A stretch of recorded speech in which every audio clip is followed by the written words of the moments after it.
Well, hello, everybody. Welcome to the Smark Avengers. Um, I don't know if I want to run through all of the other names that we've been called. I feel like at episode 5 we can let the gag go because I don't want to be like episode 100 and have to take like a deep breath and like keep a list. You'll But end up taking up the whole show if you do that. yeah, exactly.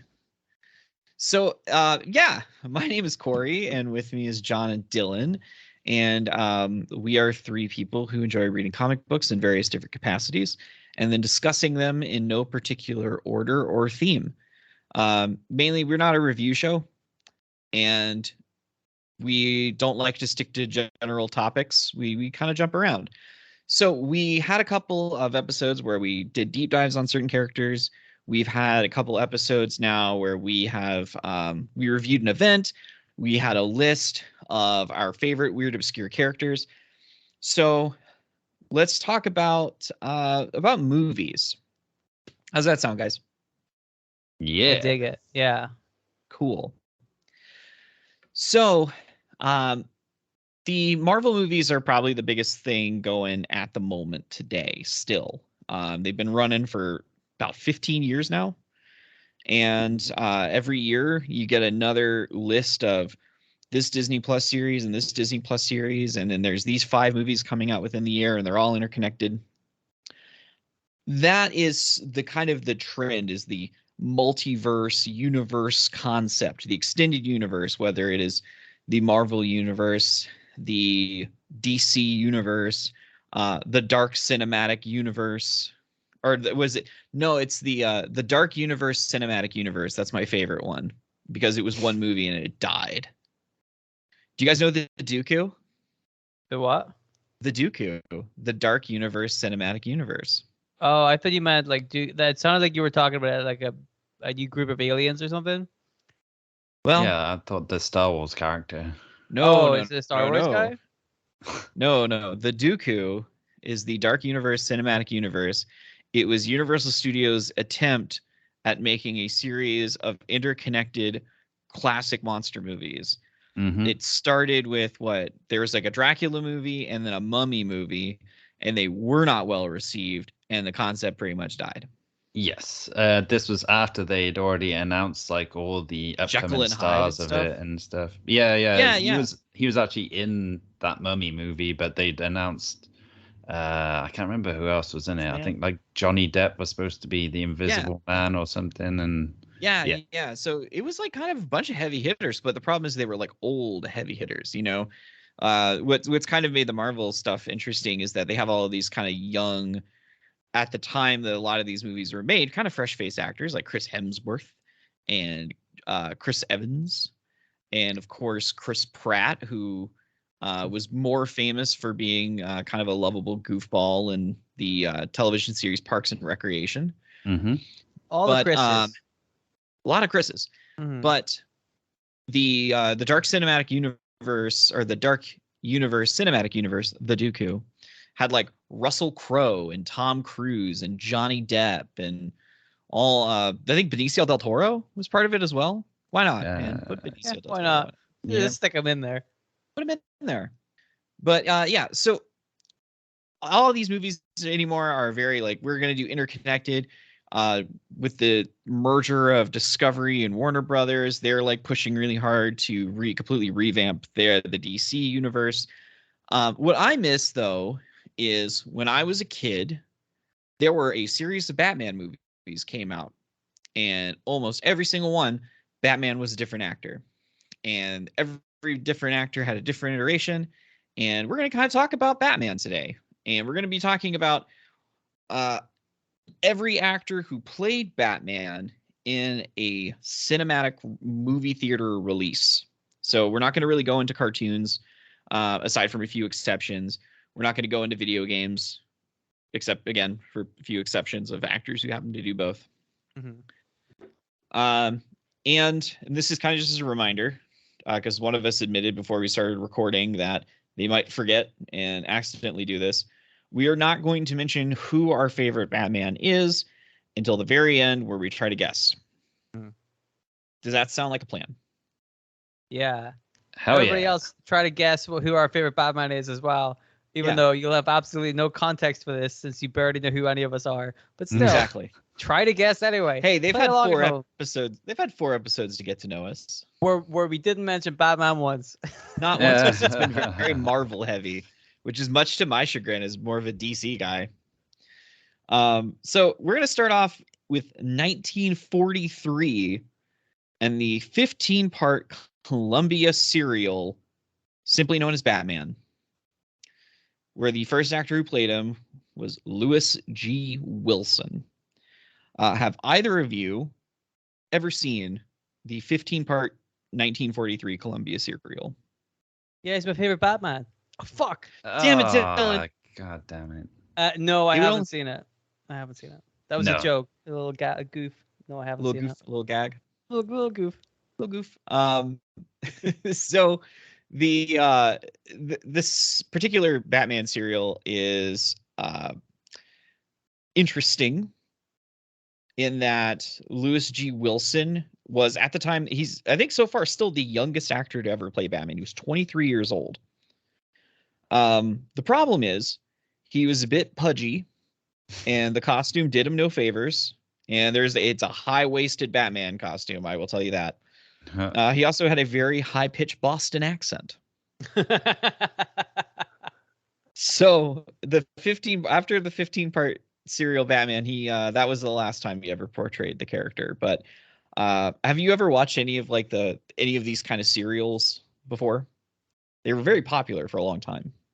No, I don't think so. No, it's obviously a bit before my time. A little bit. These were almost 100 years ago. I've never really fancied watching them, to be honest, because I'm always wary of stuff like that. Like, obviously, a lot of sort of sensibilities have changed as well in that time, and stuff around the war as well. Like, obviously World War II. There's probably a few touchy racial subjects. That's the thing. Whenever you go back and look at some of that old stuff, there's like a lot of it, like some of it really holds up, but there's always some of it you're kind of trepidatious about it. You're like, what are they going to talk about here? Yeah. I watched the Green Hornet serial that came out around that time period, and surprisingly, a lot of like corrupt businessmen. Like, that's very popular. A lot of corrupt businesses. Hey, it's still really popular, dude. So we're gonna move past Mr. Lewis G. Wilson. So what looks like 6 years later, Robert Lowry takes over the role in the follow-up serial Batman and Robin. Lowry was a bit older and was in much better shape. And aside from this serial being called Batman and Robin, Robin was in the first one. So that's interesting. Good. Yeah. Kind of what and I'm going to assume you guys have not seen Robert Lowry's Batman and Robin. No. You are correct, sir. Cool. What's interesting about this is that he and George Reeves, who played Superman in the 1950s for the Adventures of Superman television program, his Batman actually appeared on an episode, and it was the first ever time that Batman and Superman were in a live action adaptation for the first time. That's fun. That's the first like crossover, like big budget kind of, well, not big budget, but you know what I mean, like that. I mean, kind 1950s, it could have been a big budget. It might have been, yeah, for that. This was 1956 is when this episode occurred.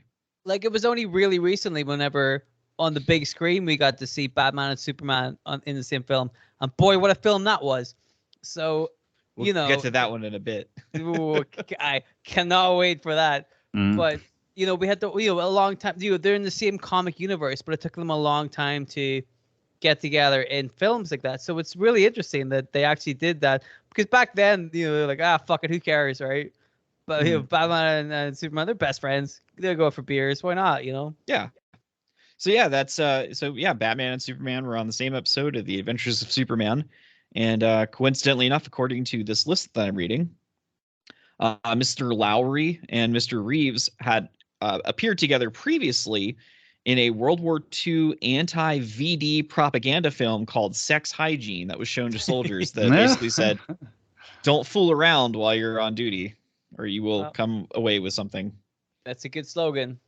All right, so about 10 years after the 1956 television series episode of The Adventures of Superman, we get Adam West. Oh, Classic. TV series. Absolutely. Classic. So this is kind of the one I figured that we would really start to, really go into, because I grew up a very big fan of the 1960s Batman series. Mm-hmm. He was very camp, very loud, very colorful. Tons of great actors playing very cartoonish villains and what have you. Mm-hmm. But what was it about this particular setup that worked for you? I think that the thing that did it for me was that it was very kid friendly. Like, I think a lot of people will have seen that show whenever they were kids and loved it because it was Batman, but it was also like super accessible, right? Like you said, it was very campy. It was very jokey. There were a lot of great actors in it, but they were doing they weren't all this super serious and brooding, nonsense that you see now. It was very lighthearted and fun. Right, it's not a perfect representation of Batman, but what it was just a lot of fun, right? You can't really argue with that. What's funny about that is it's kind of like the opposite of what Batman was or has become, because Batman's always been a very dark, brooding character, but that Batman show was the opposite. It was very fun, very lively, and full of jokes and slapstick stuff, and I think that that's what resonated with people. I think as well, obviously in Adam West, you had a Batman who was really sort of, unique as well. Like he brought that camp style to it and was very kind of deadpan in his delivery, and combine that with the villains and all the guest stars that they'd bring in every week. It made for a really wacky and sort of, like you said, colorful and just bizarre time capsule show, really. Like, it's the kind of thing that wouldn't be made today, that's for sure. No. Yeah. You know what I think? I think that the show was camp, but I feel like Adam West as Batman was like you said, he's a very deadpan delivery. I felt like he was kind of I feel like he was not camp at all in an entire show that totally was. You know what I mean?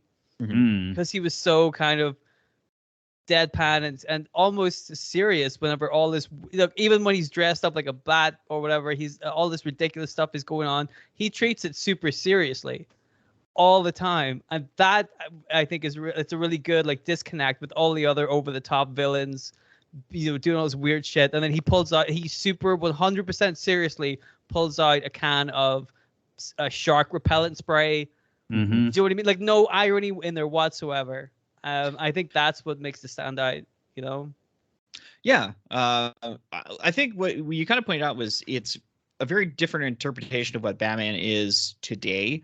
But this movie came out in the movie as well as the TV series, because I want to make sure we clarify that up front, is that there was a movie that was released in theaters in 1966 that the gimmick was all of his villains teamed up against him. This came out during the Silver Age. So the Silver Age is right after the Comics Code came out. So Batman did become very kind of goofy and kid friendly. And, that's where we got things like Batman of Planet X and the cover of Batman wearing all of the different colored costumes, including the bright pink one, the yellow one, the green one, etc. So it is a good representation of kind of what that period is. And especially because it's the 1960s, where it's kind of flirting with the counterculture at that time. It doesn't go full hippie, but you can see it there. And Adam West is absolutely sincere in his delivery. There is no nudge winking at the camera, even when he is, loudly announcing some days you just can't get rid of a bomb after after carrying a large circular cartoonish bomb with a sizzling fuse and turning forever. into nuns and It's a long mothers fuse, with baby carriages you know and marching bands. But he's a very memorable Batman. Absolutely. That's what I think that one thing that really stands out is that whenever you don't forget that guy. It's a very different take on it, but very memorable. Yeah, he's very it's very comforting. Like that's a very comforting Batman. Yeah.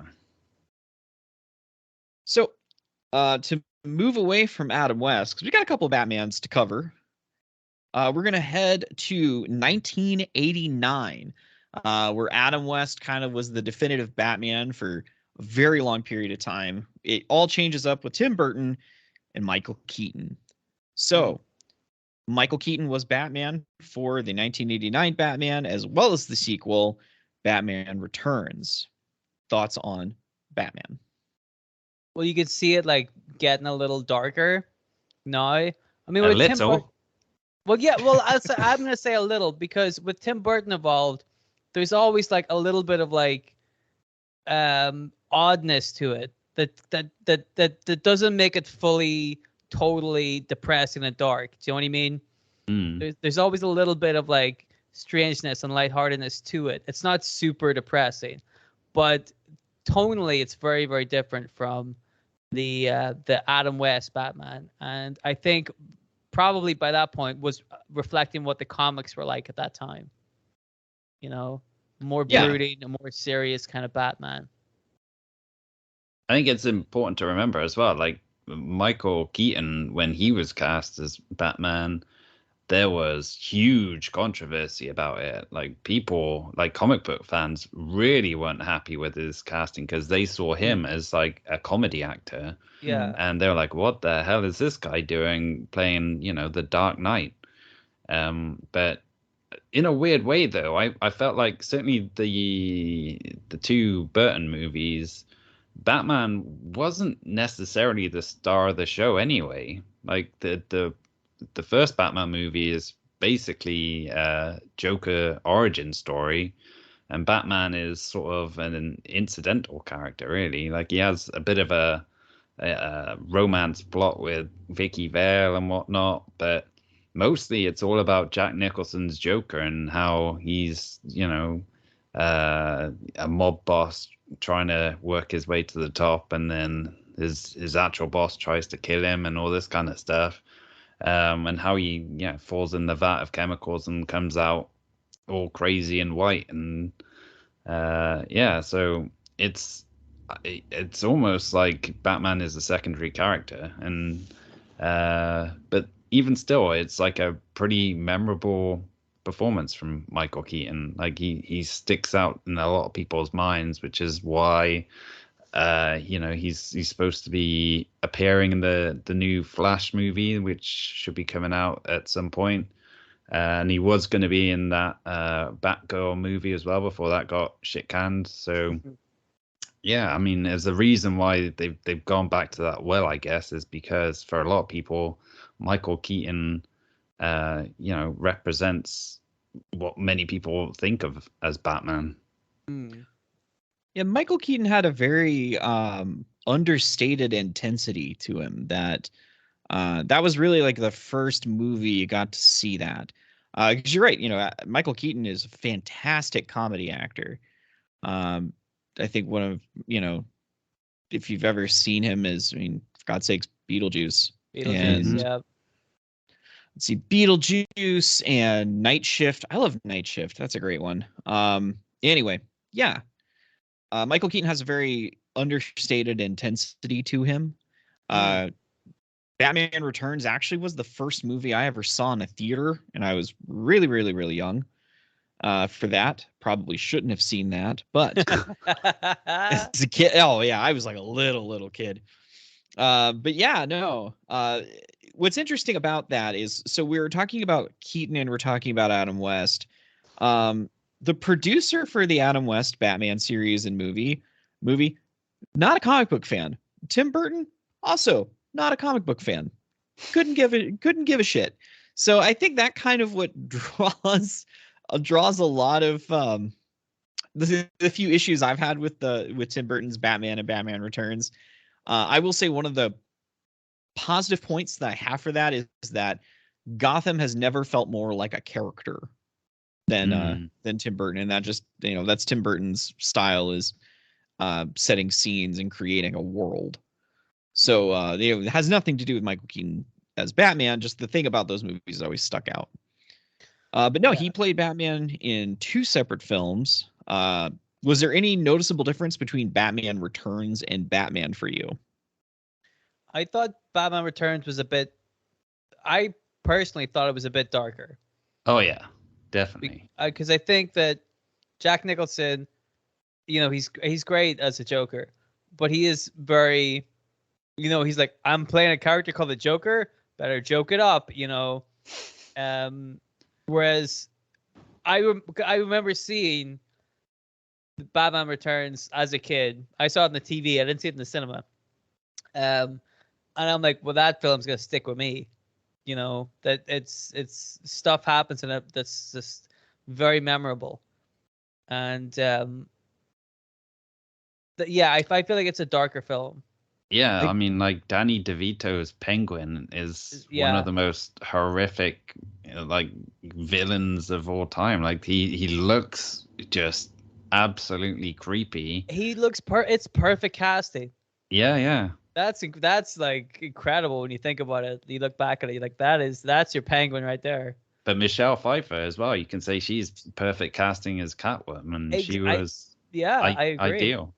Perfect. I think Batman Returns is kind of where you can really tell that Tim Burton's not a comic book fan, just because that particular portrayal and visuals of Catwoman and Penguin are so far removed from every depiction of them in the books. Definitely his Penguin did influence a lot of future portrayals of Penguin for sure. But again, as you kind of pointed out, John, with Batman Returns, Michael Keaton kind of suffered again in that Danny DeVito, and understandably so, was kind of the spotlight of that movie. Yeah, for sure. And the same with Michelle Pfeiffer, I guess, as well. It's all about, again, their origin stories, whereas Batman is almost, like an afterthought. He's just part of the story. Yeah. So this is where we're going to make a jump that a lot of people probably won't think of, but when you understand the timeline, it makes sense. We're going to go to 1993's Batman Mask of the Phantasm, the theatrical release from the Paul Dini and Bruce Timm Batman animated series that came out in the previous 1992 with the late great Kevin Conroy voicing Batman in a way that a lot of people would say he's the definitive. Yeah, a lot of people would say that they grew up with that Batman. That's the Batman that they recognize the most. Yeah. Did you see Mask of the Phantasm in the theater? No, I've seen the TV show. I don't think I've seen that film. I don't think I have seen it either. You absolutely should see Mask of the Phantasm. It is probably some of Kevin Conroy's best voice work. You get a lot more of his Bruce Wayne, and it's a lot of flashbacks going back to a young Bruce Wayne who's still getting into being Batman, and kind of a doomed romance that occurs. It's really well done. I did see it in the theater when I was a kid. It was a very surreal experience to be watching basically like my favorite cartoon, but on a much larger screen and surrounded by a lot of other people. Yeah, I felt like that when I saw Pokemon, the first movie. That fucking Mewtwo scene, man. It's Ash beautiful. gets turned into stone. When the two Meowths are talking about life and how everybody's not so different, it brought a tear to my eye. Well, we'll keep that in mind for the Pokemon episode we have in the future. Oh no! Don't even tempt me. I'm so excited. The potentially there's a Pokemon episode coming up. So to kind of steer us back towards Kevin Conroy and Batman, because neither of you've seen Mask of the Phantasm, the actual animated series. So Kevin was the voice of him in Batman the Animated Series, The Adventures of Batman and Robin, Justice League Unlimited. He voiced him in the Arkham Asylum games. He voiced him in Injustice: Gods Among Us 1 and 2. He made a very good long career out of voicing Batman. And like I said, he brought a lot of gravitas to that voice. And he we'll talk a little bit about it when we get to him, but I think he's the only actor, in my opinion, who's really nailed the idea of a Bruce voice and a Batman voice. Everybody else has not quite gotten it figured out yet, but he really nailed it. Yeah. One more other thing. Are you guys familiar with the Arrowverse on the CW? Yes. No. I mean, Okay. I'm familiar with the concept. I've never You're seen any of it. Okay.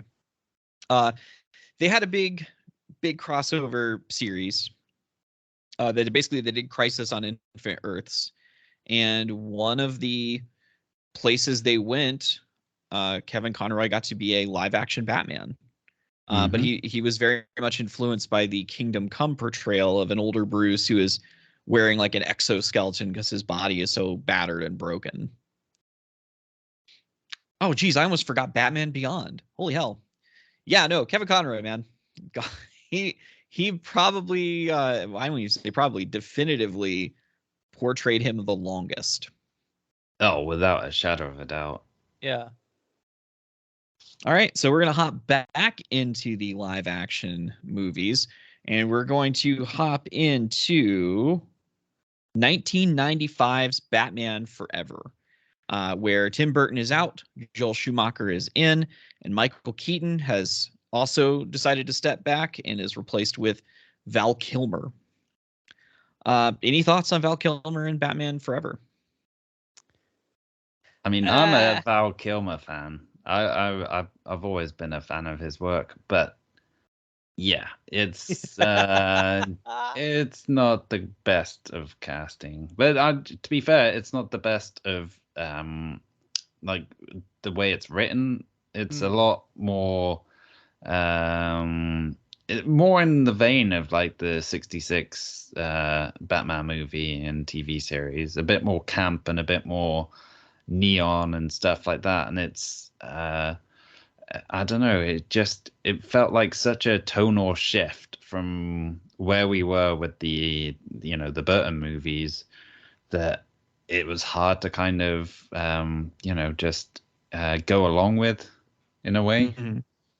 I feel like it's a mix between the over the topness of the Adam West Batman and the darker style of the Tim Burton Batman. That's what I feel like. Like it tries to be serious, but it's so over the top in points that it's hard to take that seriousness, seriously, if you know what I mean. But it also tries to not go full on mental, which is really difficult whenever the two villains in it are full on mental. Yeah. And I don't understand I understand having Jim Carrey as a mental villain, right? That makes sense. He's a very bombastic, over the top actor.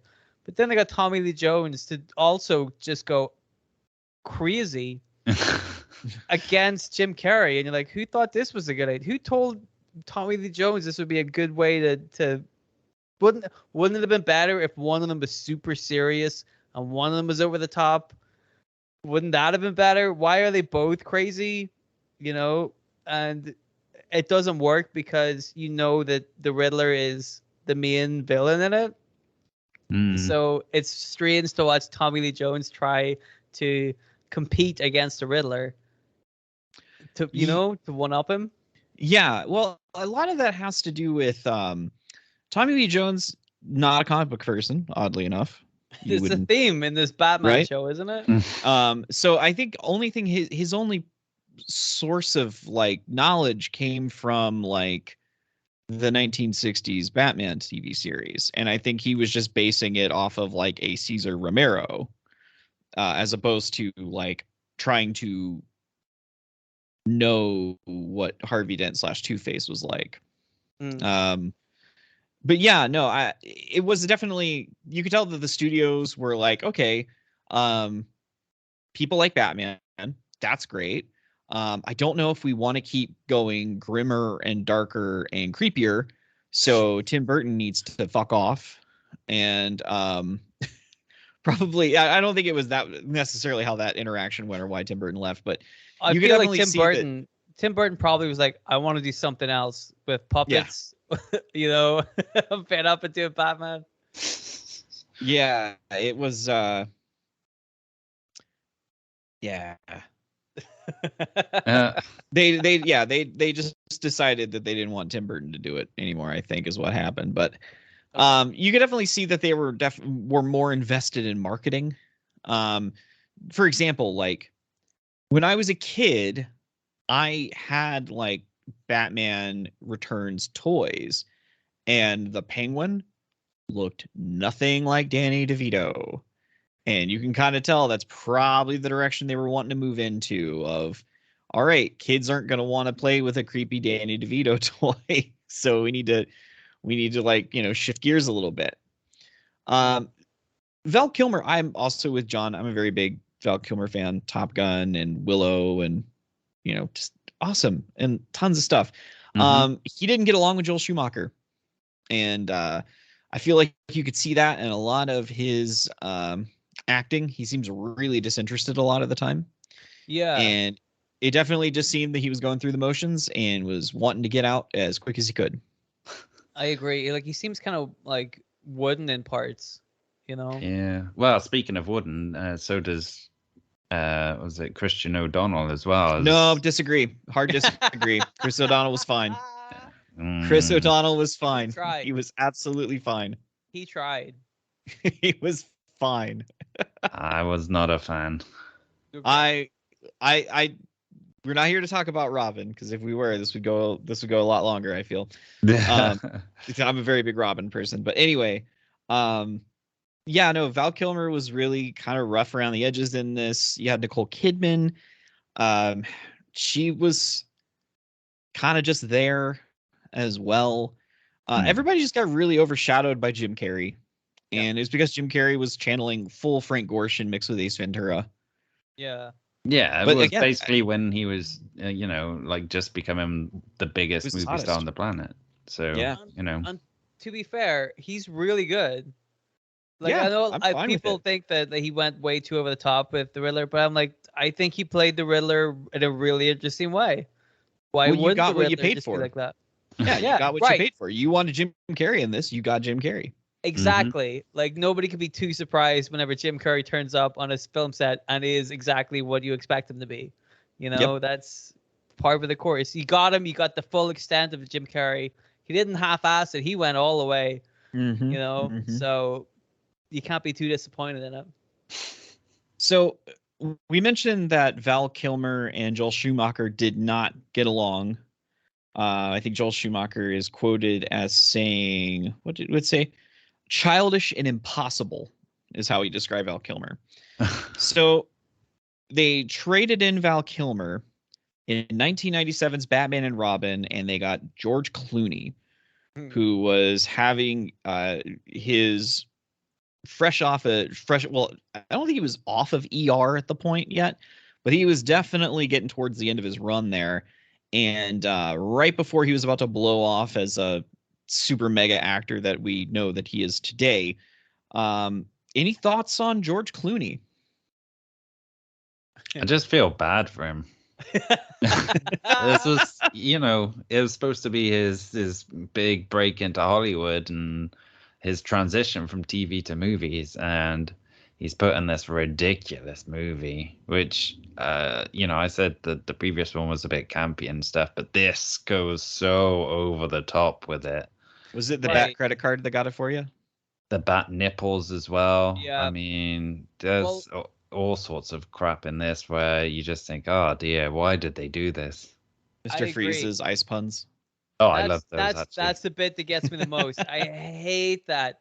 I hate it so much. And I feel like, if the one with Jim Carrey was kind of a mix between the campy Adam West and the darker Tim Burton films, I feel like this one with George Clooney went full on, like, remember when Batman was really campy? Here we go, turn it up to 11. It was too much for me. Well, he was really silly. There's a bit where they're all like ice skating around Poison Ivy's thing or whatever, and I'm like, what is this? Like, it was too much for me. And I was a guy who would happily sit through the Jim Carrey film, and I'm like, this is not too much for me. This is a perfect amount. I really enjoyed Batman Forever. I'll say that.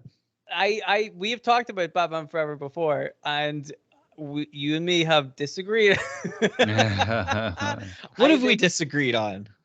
I don't like it. I love it. What are you talking about? You were just talking about how you liked the campiness of it. No, I like the campiness of the Jim Carrey film, but I don't like I don't like the campiness of everything else. The George Clooney one. I think it's too much. No, like, I will know. I'm not gonna. I have never in my life said that Batman and Robin was fine. I don't know where you're getting your corrupted memories from. I'm pretty sure. The fuck I did. No, George Clooney is just. You can tell it was one of the situations where, like, this guy's about to blow up. We need to get our stamp on him. Joel Schumacher was going full 1960s Batman at this point. Everything was bright pinks and bright orange, so it was very into that 1960s aesthetic. And yeah, I mean, George Clooney was just he was just George Clooney. Yeah, I mean, there was no Batman in that. Yeah. It was just George Clooney. I'd say he was probably a better Bruce Wayne in this than he was a Batman, but even that's scraping the barrel of compliments. Yeah. Well, any closing thoughts on what's considered by many to be the worst Batman? Didn't like it. There's not a lot of redeeming features about it, really. Uma Thurman's fine. She was fine. Oh, I think she's awful in it. She was fine. That's all I'm going to say. Fine. I'm not going to say she was great. I'm saying she was fine. I appreciated the fact that they tried to keep the tragic Mr. Freeze backstory from the animated series. Mm-hmm. But yeah, there's not too many positives. Oh, and I guess it was like our first ever look at what a live action Nightwing costume would look like, considering that's what Robin's costume was. It was essentially Nightwing. I liked as well that Michael Gough and Pat Hingle ended up being the only two actors who appeared in all four of the like Burton and Schumacher movies as well. True. Gough, by the way, fantastic in the old Hammer Dracula movie, the very first one, Christopher Lee. It was one of those, I was watching it very recently, and I'm like, I know that person. And I'm like, oh, it's fucking Alfred. All right. So George Clooney would often joke about how he helped kill the Batman franchise because, within a 10-year span, they put out 4 movies. It was a huge deal. This is before the Marvel Cinematic Universe. Batman was essentially the only superhero movie for a long time. But he killed it hard, and it took almost a decade later for Christopher Nolan to pick up the reins with Batman Begins and Christian Bale. Guys, thoughts on Christian Bale? I mean, he's not bad, but everybody kind of makes fun of his Batman voice. You know what I mean? Like it's like a guy who tried to make a difference between Bruce Wayne and Batman, but he didn't quite get the nuance that Kevin Conroy got. You know what I mean? Yes. I feel like he was able to get the nuances right, whereas in this other Batman, he's more like, "Hello, I'm Batman," or "Hello, I'm Bruce Wayne." "Hi, I'm Batman." Like that's pretty much the difference, and you're like, that's a strain on your voice, I would imagine. But I feel like it misses a lot of the nuance, although it does very clearly make a difference between Batman and Bruce Wayne. So fair enough. Well, So I quite like the grounded approach to this version of Batman, though. Like, it was Nolan basically trying to go the opposite way from all the comic booky stuff or the campy stuff, and trying to like place him in a sort of recognizable world. So you had him, having his parents gunned down, but then he goes off and ends up getting trained up as like a master martial artist and stuff, and then coming back with the weird idea of dressing as a bat to fight crime, but still, making it so it kind of made sense. Like, you could see the progression there. It was the first proper origin movie for him. Yeah. Because they didn't do that in the others. I mean, Batman was pretty much a known entity in the Michael Keaton Batman movies. Yeah, they did the one little flashback in the Michael Keaton movie, the first one. That's about it. That was it, yeah. So with Christian Bale, you mentioned the voice thing. I actually did listen to an interview clip recently with Kevin Conroy discussing when he originally voiced Bruce Wayne, he used his regular everyday voice, and they made him go back and re-record the first 6 episodes of the animated series because they said that it was too big a gap between Bruce Wayne and Batman. So the version that you are hearing when you watch the first 6 episodes of the animated series is in fact the toned down Kevin Conroy voice and not his just regular speaking voice. But it was in regards to him talking about, actors trying to do a Batman voice versus a Bruce Wayne voice, and basically the importance of subtlety. With Batman Begins, this is 2005. It's followed up with The Dark Knight in 2008 and The Dark Knight Rises in 2012. I will be honest with you, Dark Knight Rises is the only Batman movie I have not seen. It was so weird. I just had no interest in it. And I loved Bane. I love Bane. Like, Bane's one of my favorite villains. And everything I saw, I'm like, I just don't think I'm going to enjoy this. So I didn't see it. Yeah. I mean, if Bane is one of your favorite villains, fair enough. I feel like it was interesting what they did with him. But parts of it didn't quite work. There were parts where he was just mumbling. I'm like, what did he say? I'm like, Estonian accent. A character that's from South America having an Estonian accent. I don't even know what accent that was supposed to be. I heard it was supposed to be Estonian. I thought it was British. Right. Has Tom Hardy ever been to Estonia? Because I think he was way off. I heard it was Estonia. Now it makes me laugh because like everywhere I'm like, oh, that's like Eastern European, and you guys tell me like, oh, it's British. Well, you're from there, so I guess if anybody knows, it'd be you guys. Well, Tom Hardy's British, right? Yeah, of course he is. Yeah. But whatever accent he was doing, I sure as fuck was an Eastern European. Yeah. I mean, it was such a step down as well, considering the Dark Knight, which came out before, was arguably the best Batman movie that we've had with Heath Ledger's Joker. But it was more like an old school crime movie, really, like cops against robbers almost. And the way that played out was, just about as perfect a movie experience as you can get. And then to go from that to Bane and his, obviously weird plot to kind of close off Gotham from the rest of the US. And I don't know, it just felt like it went too big. Right.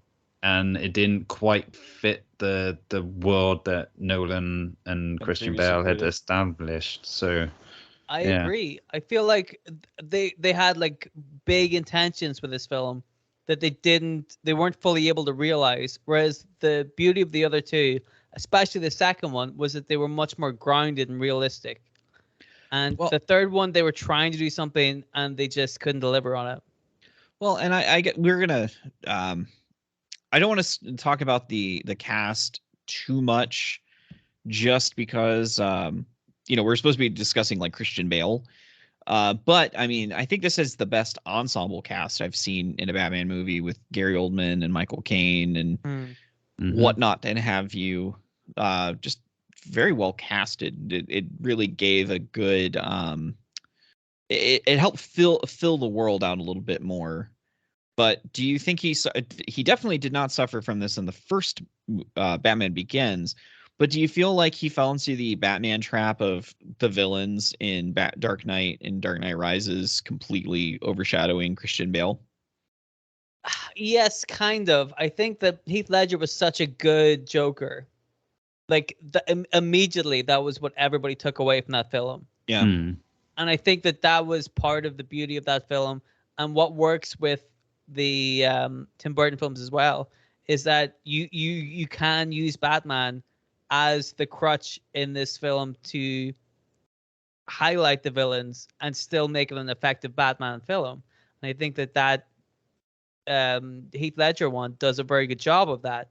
You know, you're able to showcase a lot of the Joker and what he's about and everything. But, you know, at the end of the day, every good superhero needs a good supervillain. And that's what you have to hype up the supervillain a lot in order for the end of the story to make sense, the end of the film to make sense. So I feel like it worked. Yes, you get that with the second one, at least. In the third one, I think that they muddy the waters too much. They're not sure where they want to go with it. Yeah. You know? Oh, go ahead. I was just going to say, I think they do a pretty decent job of fleshing out Batman and giving him something to do rather than just reacting to villains and stuff, because he is like the detective in these movies as well, more so than he is in any of the previous ones. And then there's like all the side business with what's her name, Rachel Dawes, who was played by Katie Holmes in the first one, and then Maggie Gyllenhaal in The Dark Knight. And like that was like a big arc for Batman as well, like Bruce Wayne, I guess, because he had feelings for her and then didn't really act on them, and then she ends up with Harvey Dent, and then that, you know, just adds so much to the drama of the conclusion of the Dark Knight. So I think he had his own stuff going on there. And then even in The Dark Knight Rises, which I'm not a big fan of, but like him having his back broken by Bane and then having to get out of the pit to kind of come back to Gotham and save the day. That was in itself like a pretty strong story arc for Bruce Wayne, but I don't think that I didn't like as a that whole bit worked. though. Whenever he has they leave him in the pit and he has to come back, like he just kind of appears. Like they don't show a whole lot of the stuff of him. Yeah. You know, it's just like they leave him in the pit and go, Batman's dead. He's in a pit. Did you see him die? No, but we left him in a pit. Now we'll just continue on with our life, and he probably won't surprise attack us. And then Batman surprise attacks him, and then you're like, you know what I mean? Like there was no, if they'd have shown a bit more of that, even as flashbacks later on, like I feel like that was just more. I feel like I said, I feel like the story that we're trying to be grander in ideal than what they ended up doing in execution. And I feel like that's part of that as well. Like they had good ideas, but it just didn't come off right, you know? It also meant that it was a Batman movie, which didn't really feature much Batman as well, because he was, He was in a pit. Sidelined for most of it. Like, he even starts the movie having been retired for the last few years, and like, you know, shown to have all these injuries and stuff and can barely get about. And so he has to build himself back up, not just the first time, but then the second time as well, when Bane breaks his back and chucks him in a pit. So it's a bit of some weird story choices. I just love all the time we get to say in the pit. I don't know why that's sticking with me for whatever reason. My thoughts on Christian Bale Batman is I really liked him in Batman Begins and in Dark Knight. Of course, I can't speak much for Dark Knight Rises. I liked the sort of grounded portrayal of seeing somebody who was just absolutely beaten up and wrecked because of showing like the physical toll it takes on somebody who is essentially just a man at the end of the day.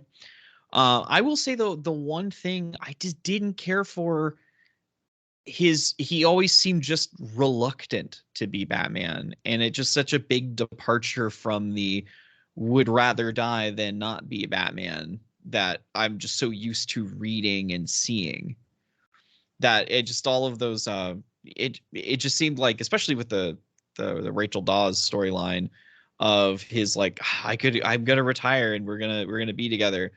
It reminds me of this this kid that I went to school with who had these very romanticized ideas of what life would be like with a particular partner. I remember he said they were going to move to Alaska, and she would be a farmer and he would be a poet.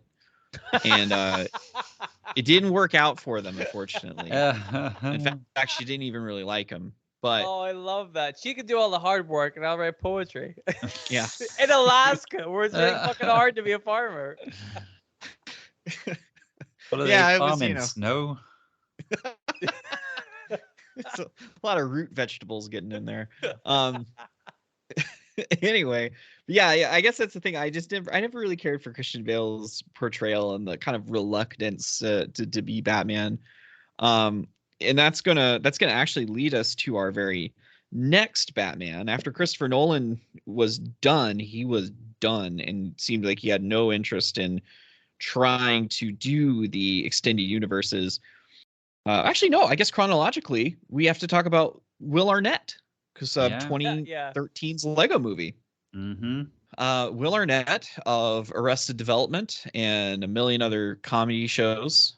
He was Batman. He was the Lego Batman in the Lego Movie, and then the Lego Batman movie, which was just it's very tongue-in-cheek Batman. Kind of pokes fun at being Batman. Right, but it's also very clearly a takeoff of the Christian Bale. Yes. Oh, Batman. Mm-hmm. Like it's just him doing a Christian Bale voice. So honestly, I don't know what else you could say about it other than it's just a man pretending to be Christian Bale for like 3 films, Yeah, but me, it. right? I to be honest, I found it quite funny. So Okay, that's just me.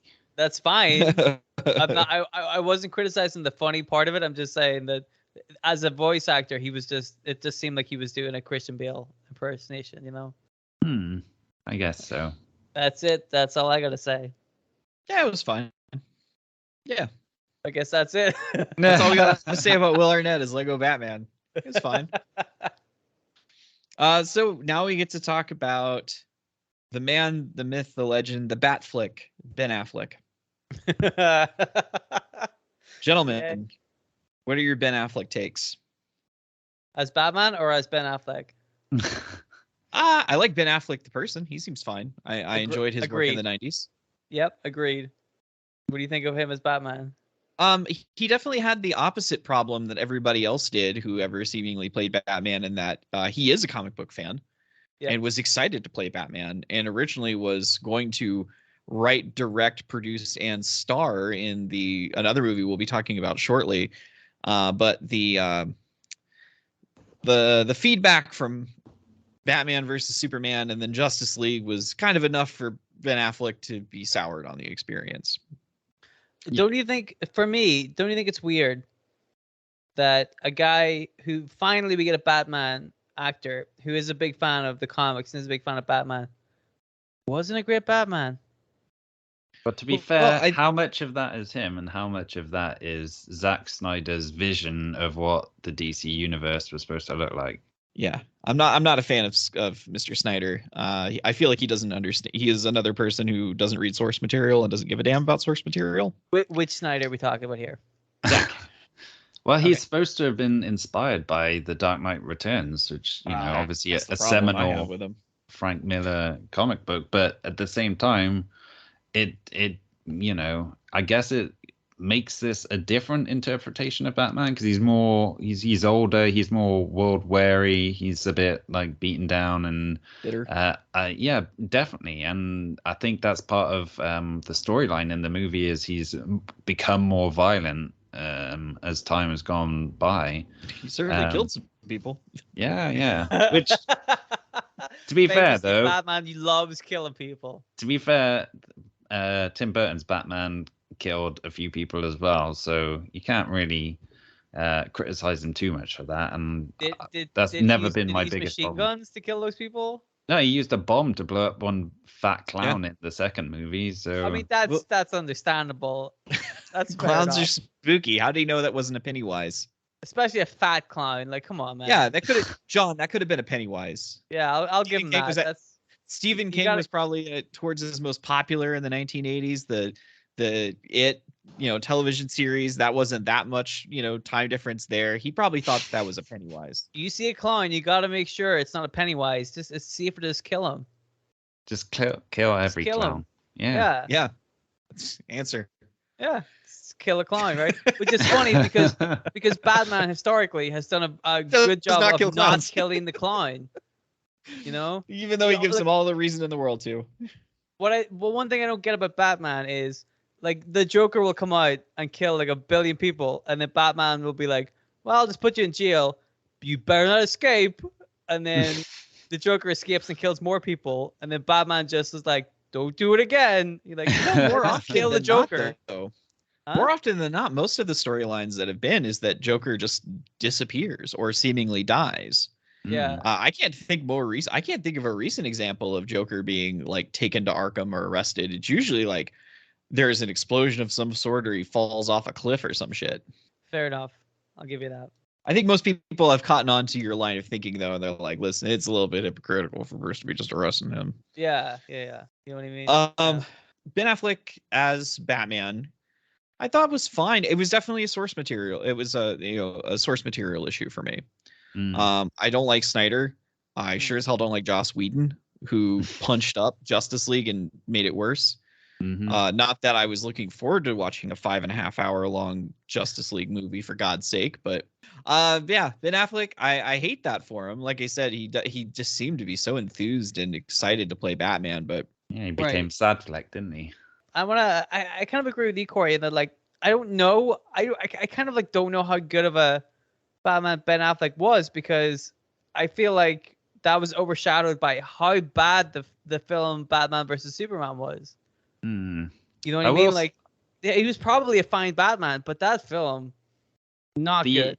The like original theatrical cut was garbage. It was there's so much, because Snyder puts so many like small details into the movie. If you don't watch it as he fully intended, like the big full extended director's cut, then you end up cutting out loads of stuff which ends up being important to the story, and it doesn't really make sense, or it just like makes all these leaps and stuff where it just feels like part of the movie's missing, which is why, I mean, the extended edition is so much better than the theatrical one, but it's still pretty bad in its own right. So I don't know. The whole Snyderverse has never been my favorite thing. No. Like his take on Superman and Man of Steel and stuff, and John, the whole thing, is awful. When I saw Man of Steel in the theater, I was with somebody and we went to a coffee shop afterwards, and through the course of 10 minutes, this person got to witness me being really happy about that movie to slowly realizing how fucking garbage it was. Like, they got to see the undoing of a man in real time. that's how much that did psychic damage to me. That ruined me a bit.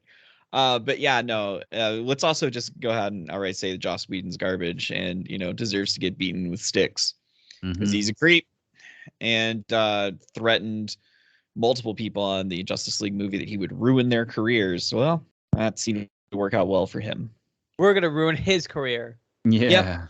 Well, like you said, Ben Affleck's got one more opportunity. Maybe it'll rekindle him if the 2023 Flash movie takes off. But it's got its own problems with Ezra Miller losing their goddamn mind in Hawaii. So we'll see how this goes, everybody. Which we'll also see Michael Keaton in that one, too. Boy. This should be a fun one. Yeah. Fucking Flashpoint. God damn it. I hate Flashpoint. Now, take our most recent Batman, the Batman, played by the Robert Pattinson. Guys, get into it. What's up with Robert Pattinson? I'm going to be honest with you. I haven't seen it, so I can't comment. John? Oh, dude. Well, is it good? It is. It's really good. I think it's fucking fantastic. Does a great job of setting up this version of Gotham and this version of Batman. Yeah, and I think Robert Pattinson, obviously, when he got cast in the role, had a lot of the same criticisms that Michael Keaton had when he got the role. Like, oh no, this guy isn't right for it, and he's not my Batman, blah blah blah. But he's a guy who totally owned the role, like, and made it his own. And it was a very sort of grounded take on Batman, not too fantastical or anything. And they really heavily leaned into the like detective element of it as well, which I loved that about it. I thought it gave it such a unique feel compared to all the other Batman movies. And yeah, it just overall was a good first chapter in what will hopefully be, many stories coming from this. The Robert Pattinson Batman also is, I think, one of the few instances of seeing the character have an arc in the movie. A lot of the times the character is just Batman. That's about as far they go into it. But, we were seeing Bruce Wayne, I think, whether his first or second year as Batman. So he's already established in Gotham. He has a rapport with the police. It's not the greatest rapport, but I mean, he's already buddies with Jim Gordon. And, he's young and he's angry and he's fucking weird. And he hasn't figured out Bruce Wayne yet at this point. Like, that's the thing, is he already knows Batman. He figured Batman out quick. But like, you have a Batman that doesn't want to be anyone but Batman. Even when he's like, it's the day and he's in the manor, he is Batman the entire time. Like, he has no interest in doing any of the Bruce Wayne shit. Like, Alfred basically has to drag him kicking and screaming into doing anything aside from being in the cave. And I liked that. We won't talk too much about, like, I guess I'll jump into it. I love the detective work. I loved the fact that they used the Riddler so well in the puzzle solving. Like, a lot of that detective work was Bruce and Jim trying to figure out and decrypt these coded messages they're getting and stuff. It's very, like John said, very grounded. Gotham has such a great identity. It's just a place that, like, as soon as it gets dark, doesn't feel safe anymore, which is a total change from the Nolan Gotham was Chicago. It was Chicago. Like, it didn't feel like the city had an identity. The city hadn't really had an identity since the Tim Burton era. So, like I said, it was the first time since, 1989 that Gotham got to have a character. So, yeah, no, I really enjoyed the Batman. It was one of those movies that I'm very excited to see where they go with the direction next. And I guess it's going to kind of bring us to our next bit of the CEO of Warner Brothers Discovery hired James Gunn and another individual whose name is escaping me to be the head of the DC universe, their movie franchise. And the CEO basically says they are committed to the idea of having a consistent Batman, and left it at that. Now, that's not to say that that Robert Pattinson's going to stop doing these particular Batman movies, or if they're going to try to fold his Batman into an extended universe or what. But I guess that's the question. And unfortunately, Dylan, it doesn't sound like you can jump in on this topic because you haven't seen that one yet. But John, do you think they continue with Robert Pattinson, or do you think they try to find a new Batman, or do you think, because I've seen some theories about maybe it's just going to be Michael Keaton again? I don't think you could really go back to Michael Keaton again. Not long term. Not with how old he is now. and how demanding the role is, even with like CGI and stuff to help him out and whatever, and stunt doubles. But I mean, to me, I think the Pattinson universe of Batman movies already is expanding. So you've got like a sequel in the works. You've got these spin-off series, one about the Penguin, one about the GCPD, and I think one about Arkham Asylum as well. So it feels like that one is already growing and has the potential to become like its own separate thing from the DC universe, which is fine.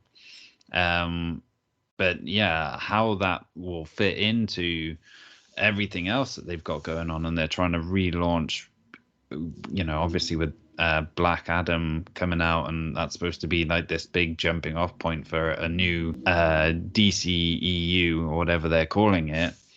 I think it's almost like that entire thing is so tainted by the Snyder movies that they should just pretty much burn it to the ground and start over again anyway.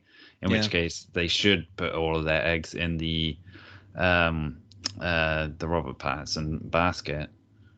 But I mean, they're also doing a sequel to the Joker spin-off movie as well, the Joaquin Phoenix one, and that makes you think, well, there's potential there if they wanted to have a Batman in that as well. But I guess if James Gunn and co are trying to whittle this all down and streamline things so it's not quite as confusing for DC fans, then maybe that one is the one which isn't going to have much of a future beyond this next movie.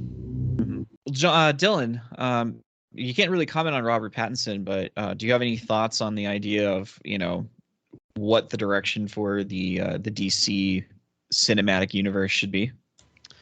Not really. Like, you guys have been hyping him up. Like, he sounds like he's a decent Batman, right? I didn't like Ben Affleck, so anything after Ben Affleck was probably an improvement. And from what I've heard, not just me, guys, Robert Pattinson was like a pretty decent Batman. So you're like, well, fair enough. Like, why not keep him and see where we can go with it, Yeah. I think personally, I kind of liked the appeal of the DC movies kind of being the counter to the extended universe idea. Because I remember that before the buyout, that was discussed that, hey, don't worry about that. There's a Joaquin Phoenix Joker movie and a Robert Pattinson Batman movie. They don't have to link up. Like, for fuck's sake, the Suicide Squad movie, they're not even sequels to each other. They're not tied together whatsoever. They share some actors, but that's about it, apparently. That they're kind of, they're very wishy-washy on if it's considered a sequel or not, or its own thing. Mainly because that first movie was not so well received. Fuck it. I don't think you necessarily need to do it. I feel like they're getting out. I think the idea of extended universes are being completely overdone now. You have the Marvel one. You've got Star Wars. That's essentially its thing now with its multiple tie-in series and what have you. So I will. I'm going to bring this up to you guys. I'll let this be a choice. Do you want to try to guess what our favorite Batman was, or do you want a list of names for who almost was Batman during a particular time period? Oh, I want to know who almost was Batman. Yeah, let's do that. Okay. So you mentioned that Michael Keaton was a very controversial decision. These were the names of other people who were considered before ultimately they sided with Michael Keaton. Number 1, Mel Gibson. Ooh. Oh, don't worry, it'll take some interesting returns from there, bud. Number 2, Kevin Costner. Right. So these are two guys that were very they're big names at this point. Mel Gibson with the Lethal Weapon movies, Kevin Costner with pretty much every fucking thing he did. Number 3, somebody who was kind of considered a young and up-and-coming actor at this time, who, Dylan, if Mel Gibson elicited a reaction from you, Charlie Sheen. Yeah. Our next person who was more famous for taking on another big role, and most recently was actually in a DC movie, Pierce Brosnan. Ooh. Yeah, I could That's definitely interesting. see that. Yeah. Now, of course, we have a man who was very popular with Americans for this particular period of time as well, Tom Selleck. Mm. But would he shave off his mustache? God, that would. Have you seen him without it? It's cursed. Yeah. It's absolutely cursed. And then the final name, the one that came really out of left field, if people hated Michael Keaton, how do you think they would have felt about Bill Murray? Oh. What? Oh. Yeah, apparently Bill Murray was one of the names they were kicking around. Oh no. How would he do the physical part of it though? Like, well, Michael Keaton, that he has mentioned that Batman suit he couldn't fucking move in, so Michael Keaton wasn't doing too much physical stuff. Yeah. So that's who was almost Batman when they were casting Michael Keaton. How about Val Kilmer? So this was right after Michael Keaton bowed out. So we got to make a decision on who we're going with. They decided to go with Val Kilmer, which seemed like a great idea at the time until some personality clashes with Joel Schumacher. Some very surprising names on this one. Daniel Day-Lewis. Ooh. I would have thought he is a bit too serious for a role like too Batman. highbrow, yeah. Especially for that particular Batman as well. Right. Well, if you think that, how about Ralph Fiennes? Ooh. Yeah, the exact same issue. Mm-hmm. Now here's somebody who has a completely different issue. William Baldwin. Not Alec Baldwin, not Stephen Baldwin, not even Adam Baldwin. William Baldwin. The most famous of all the Baldwins. He didn't kill anybody. No. He's not a born-again Christian to my knowledge. I think he's the one that's just kind of like an alcoholic, but, don't quote me on that one. Can you blame him? Yeah. It's a hell of a family he's been born into. Anyway, our final one, which would have made more sense considering their future relationship as well as who the previous director was, Johnny Depp. Yeah, Johnny Depp for Joel Schumacher, but not Johnny Depp for Tim Burton, which I guess he was probably too young at the time. Yeah. Yeah. That was they ultimately went with Val Kilmer, and with George Clooney. I don't know too many of the casting details, but you kind of feel like they got Clooney or like slam dunk, we're done, don't need to worry about it. So we mentioned that 10 years had passed, and Christopher Nolan's like, I got to get a new Batman. Who could it be? Now, there's some also interesting names here because these are people that he ended up using in different roles later on. The first one, Billy Crudup. Second one, famous for Dawson's Creek and a bunch of movies from the 90s, Joshua Jackson. That would have been an interesting one. Third one would have been awkward if the casting for The Dark Knight continued on the same. Jake Gyllenhaal. Would have been awkward for the romantic scenes with his sister. Yeah. Number 4, hard to imagine how this would have gone any other way, but Heath Ledger. Oh. Almost was Batman. Later became Joker. Probably a better one for him. Much better. Yeah. And then while he didn't get to play Batman in Batman Begins, he did have a role. Cillian Murphy. Played. So, he got cast as Scarecrow, came back a couple of times. But that's the list of people who almost were Batman. Do you think any of those could you have seen a change having a positive impact on any of those? William Baldwin for sure. Oh yeah, absolutely. Yeah. I was gonna say Charlie Sheen. God, could you imagine like the headlines? Well, he's got tiger blood, so I guess that would help him somehow. He needs to play Armless Tiger Man. Yeah. The different universe. Well, I mean, the Marvel Cinematic Universe is expanding, considering that, Guardians of the Galaxy were an unknown thing until it became a huge movie franchise, and they made a fucking Eternals movie, Armless Tiger Man, starring Charlie Sheen. Telling you, man, we got to get some more Armless Tiger Man love. So do you guys want to try to take a guess at who our favorite Batman were? Yeah, can I guess? Yeah, go for it, Dylan. I think both of you were Kevin Conroy. I will confirm. I will deny. Ooh. All right. I will. John, I'm going to say Christian Bale, and for Dylan, I'll say Kevin Conroy. Incorrect. Incorrect again. Damn. Ooh. All right. Well, John, you want to take a stab at Dylan? I'm gonna say Michael Keaton. That is correct. Boom. And that was also my favorite Batman. Nice. There you go. Nice. Excellent choice, sir. Well, that was our trip through the various Batman over the years. Like I said, Discovery has stated that they're wanting to have one continual Batman that will be in a bunch of stuff. Maybe it'll be Robert Pattinson. Maybe they'll introduce someone else, and we'll have to make an addendum to this episode. Who knows? Catch us next time. We discuss who's the best person to have ever played Wolverine, Hugh Jackman or, yeah, I think it's Hugh Jackman, guys. I don't know about you. What about Billy Baldwin? Bye. Bye.